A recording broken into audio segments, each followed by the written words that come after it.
Assalamualaikum warahmatullahi wabarakatuh. Innal hamdalillah nahmaduhu wa nasta'inuhu wa nastaghfiruh wa na'udzu billahi min shururi anfusina min sayyiati a'malina. Man yahdihillahu fala mudilla lahu wa man yudlil fala hadiya lahu.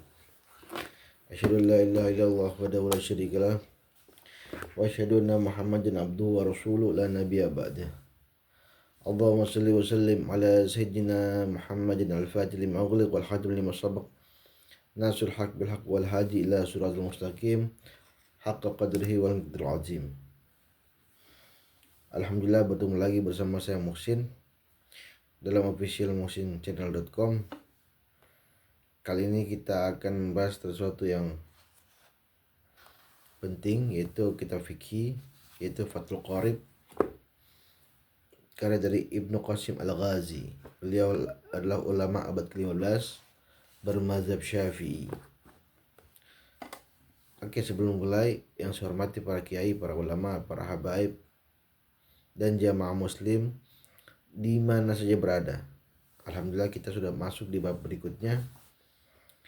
Hari ini kita masuk ke bab memandikan wajib, hal yang mewajibkan mandi.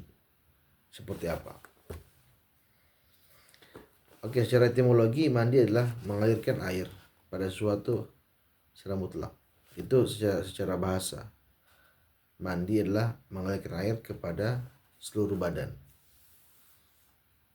Sedangkan secara terminologi, ulama fikih mengatakan mandi adalah mengalirkan air pada seluruh badan dengan niat tertentu. Jadi kalau dalam fikih ada unsur kata niat yang menggunakan hal tersebut. Hal yang mewajibkan mandi ada 6. Jadi ada 6 kriteria memandikan mandi wajib bagi muslim dan muslimat. Untuk perempuan dan laki-laki, pertama yaitu pertemuan dua alat kelamin, orang yang hidup dan jelas kelaminnya. Jadi bagi laki-laki dan perempuan yang bertemu dua kelamin, dan itu ketahuan dari masing-masing pribadi. Dan kata lain, memasukkan ujung penis ke dalam vagina atau hanya memasukkan seukuran ujung penis segini, pokoknya bertemu dua kelamin, khitan, bagi mereka yang penis terpotong. Setiap orang yang melakukan penetrasi dalam atau masukkan ujung penis dalam vagina otomatis menjadi junub karena telah memasukkan ujung kelaminnya meskipun tidak sampai ejakulasi. Jadi meskipun kayak ejakulasi atau keluar air mani, maka dia wajib mandi. Adapun mayat perempuan yang sudah dimandikan tidak perlu dimandikan lagi ketika menerima penetrasi. Sedangkan seorang khunsa tidak diwajibkan mandi ketika memasukkan penis atau dari penetrasi. Ini khunsa ini masih dua jenis kelaminnya.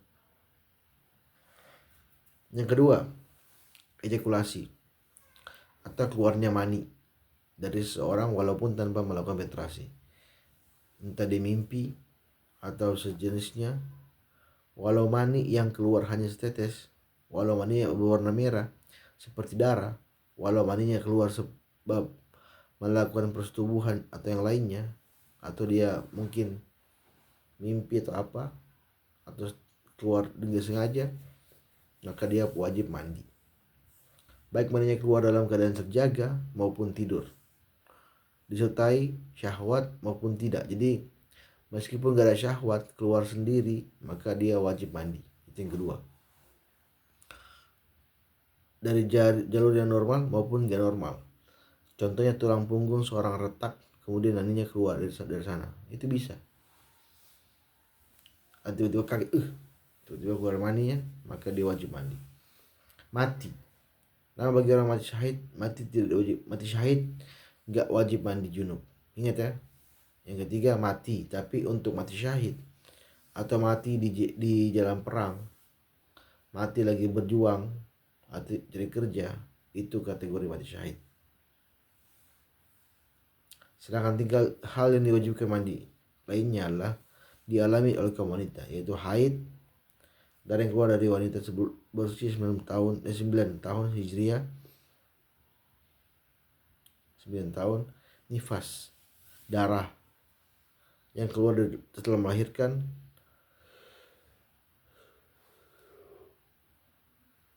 Seluruh ulama fikih sepakat bahwa nifas mandi mewajibkan mandi.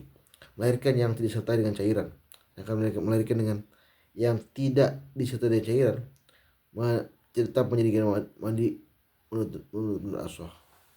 Sedangkan melahirkan yang tidak disertai cairan tetap menjadikan mandi, itu pendapat ashah. Ashah ini adalah, sekali saya ingat kan, ashah itu ialah pendapat yang terkuat dalam mazhab Syafi'i. Di antara pendapat pengikut sekaligus pakar mazhab Syafi'i yang berbeda-beda. Lawannya qaul sahabi. Qaul sahih. Kalau qaul sahih, perkataan yang sahih,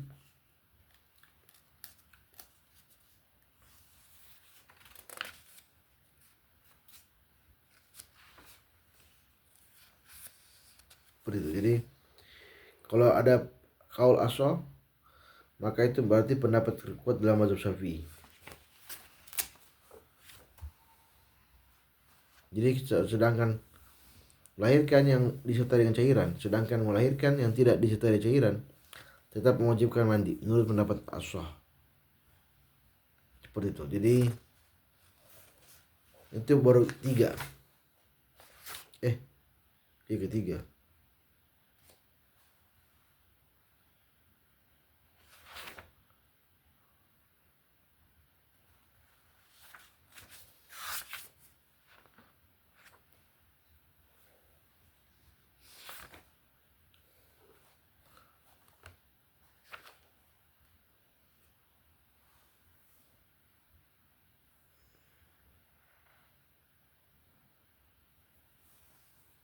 Yang 3 berikutnya adalah yang laki-laki, yang perempuan.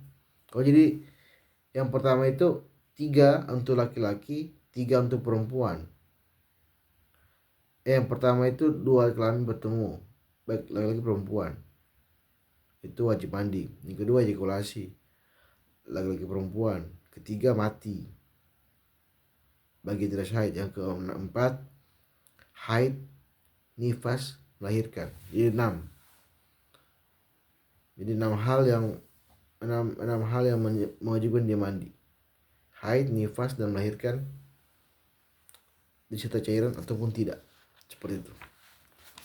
Berikutnya kewajiban kesunahan mandi junub. Ini ada 3. Pertama kita akan melihat kewajibannya dulu. Kewajibannya ialah pertama niat. Ketika mandi junub, yang pertama yang dilakukan ialah niat. Orang junub pada mandi niat dengan niat menghilangkan junub dan hadas besar. Nawaitul ghusla li raf'il hadasil akbar fardhu li ta'ala. Itu dia punya bacaan.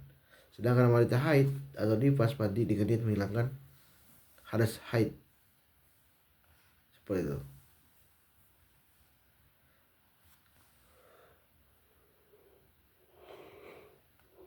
Nawaitul ghusla li raf'il akbar fardhu ta'ala. Niat mandi junub dilakukan bersama dengan kewajiban yang pertama, yaitu bagian badan yang pertama kali basuh, baik bagian atas maupun bawah. Sehingga kalau seorang baru melakukan niat setelah basuh sebagian badannya, dia wajib mengulang basuhannya pada bagian tersebut. Jadi ketika mau mengalir pertama, maka dia wajib mandi, niat basuhan pertama. Jika sekiranya dia lupa, maka dia wajib mengulangnya ketika kalau di sini kan pakai gayung. Kalau di Indonesia kebanyakan pakai gayung. Dan saat airnya betul-betul bersih, jangan air mustakmal, harus air suci mencucikan. Yang kedua, menghilangkan najis menempel di badan ketika mandi besar. Syarat ketika mandi besar adalah pendapat yang dilakukan oleh Imam Rafi'i. Imam Rafi'i ini berkata, Menama Abdul Karim Muhammad Ar-Rafi Al-Ghazwani, seorang pakar ulama mazhab Syafi'i. Banyak kitab beliau yang masyhur, sedangkan Al-Muharrar dan Syarah Kabir. Lahir pada tahun 1160 Masehi dan meninggal pada tahun 1126 Masehi. Itu profil dari Imam Rafi'i. Berdasarkan pendapat tersebut, beliau mengatakan satu basuhan tidak cukup untuk menghilangkan hadas najis sekaligus. Akan Imam Nawawi mengatakan pendapat yang mengatakan bahwa satu basuhan sudah dianggap cukup untuk menghilangkan kedua hadas junub najis. Konteks Imam Nawawi adalah ketika najis yang menempel adalah najis hukmiyah, sedangkan jika berupa najis amal najis ainiyah, seorang wajib melakukan dua basuhan, tentu untuk najis, satu untuk hadas junubnya. Jadi kalau Imam Nawawi itu mengatakan ada namanya najis hukumiyah, ada juga najis ainiyah.